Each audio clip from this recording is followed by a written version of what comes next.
கொண்டு வந்தது யாரு? உங்களுடைய வேட்பாளர் அண்ணன் வெங்கடேசன் அவர்கள்.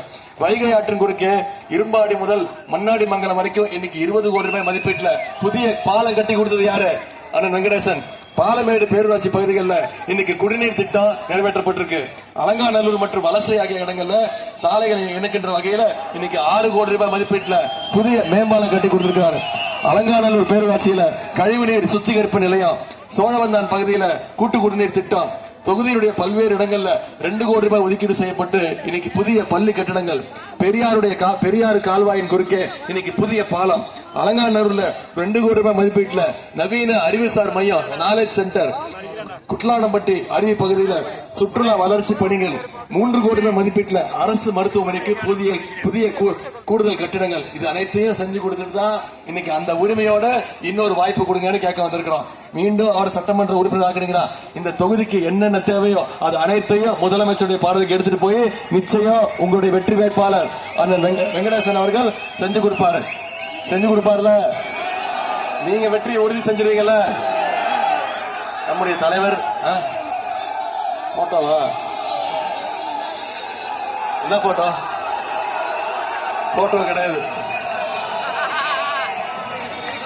சரி காட்டுறேன், என்னன்னு சொல்லுங்க. நம்ம தலைவர் திருப்ப என்ன சொன்னார்மா? இந்த சட்டமன்ற தேர்தல் டெல்லி அணி வெர்சஸ் தமிழ்நாடு அணி. டெல்லி அணியை நம்ம தோக்கடிச்சு ஆகணும். தமிழ்நாடு அணி நாம ஜெயிச்சு காட்டுவோமா? தமிழ்நாடு அணிக்கு நாம கேப்டன், நம்முடைய தலைவர் தான் கேப்டன், திமுக தான் கேப்டன். டெல்லி அணிக்கு யார் கேப்டன்? திரு மோடி. மோடியோட நீங்க எல்லாம் மொரட்டு பக்தர்கள் பார்த்திருப்பீங்க, மொரட்டு தொண்டர்கள் பார்த்திருப்பீங்க, மொரட்டு அடிமையை பார்த்திருக்கீங்களா?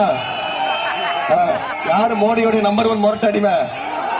எடப்பாடி பழனிசாமி மோடியோட நம்பர் 1 மொரட்டு அடிமைன்னு சொன்னார். அதனாலதான் அவர் என்கிட்ட கோச்சிக்கிட்டாரு, என்ன கண்ணாப்பின்னு திட்டுறாரு. உதயநிதிக்கு என்ன அனுபவம் இருக்கு? எந்த அனுபவம் கிடையாது அப்படின்ட்டாரு.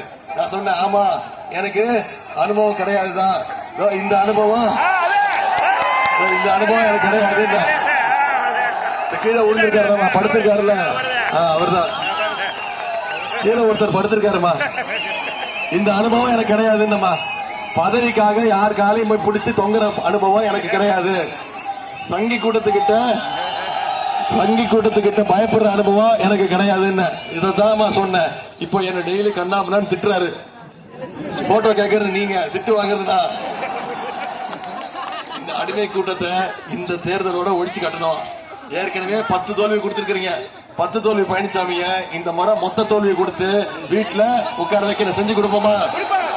நம்முடைய தலைவர் நல்ல திட்டங்களை கொடுத்திருக்கிறாரு. போன சட்டமன்ற தேர்தலில் சொன்ன வாக்குறுதியை நிறைவேற்றிருக்கிறாரு. மகளிருக்கு கட்டணமில்லா பேருந்து திட்டம் சொன்னமே செஞ்சு காட்டணுமா? இன்னைக்கு ஒவ்வொரு மகளிரும் மாசம் 900 வரைக்கும் சேமிக்கிறாங்க. காலை முதலமைச்சர் காலை உணவு திட்டம், காலைல பசங்க போனாங்கன்னா அவங்களுக்கு தரமான காலை உணவு. அதன் பிறகு புதுமை பெண் திட்டம், தமிழ் புதுமை திட்டம். அரசு பள்ளியில படிச்சு எந்த கல்லூரிக்கு போய் சேர்ந்தாலும் அவங்களுக்கு கல்வி ஊக்கத்தொகை மாசம் 1000 ரூபாய்.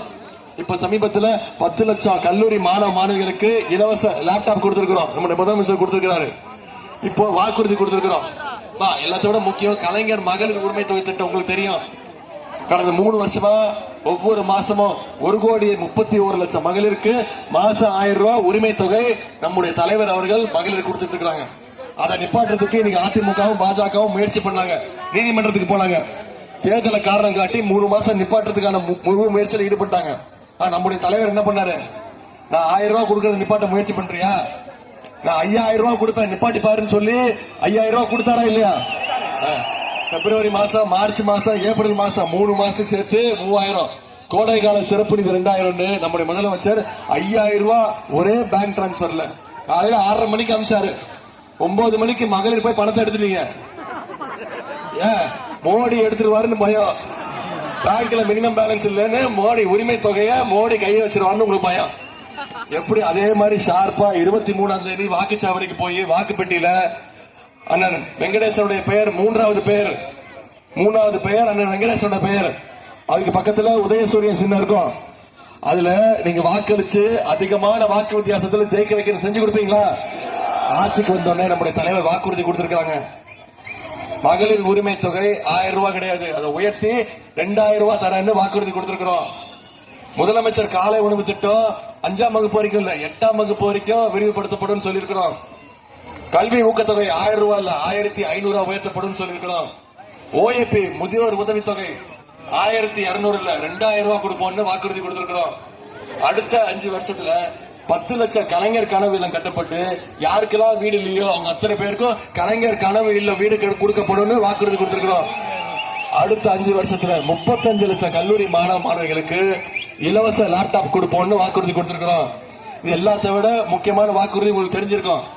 ஆட்சி அமைஞ்சொன்னு நம்முடைய தலைவர் அனைத்து மகளுடைய கைகளையும் 8000 ரூபாய் நம்முடைய முதலமைச்சர்கள் உங்க கையில ஒப்படைச்சிருவாங்க. அந்த 8000 ரூபாய் நீங்க உங்க வீட்டுக்கு தேவையான மின்சாதன பொருட்கள் எதுவோ அதை நீங்களே முடிவு பண்ணி வாங்கிக்கலாம்னு நம்முடைய தலைவர்கள் அறிவிச்சிட்டாங்க.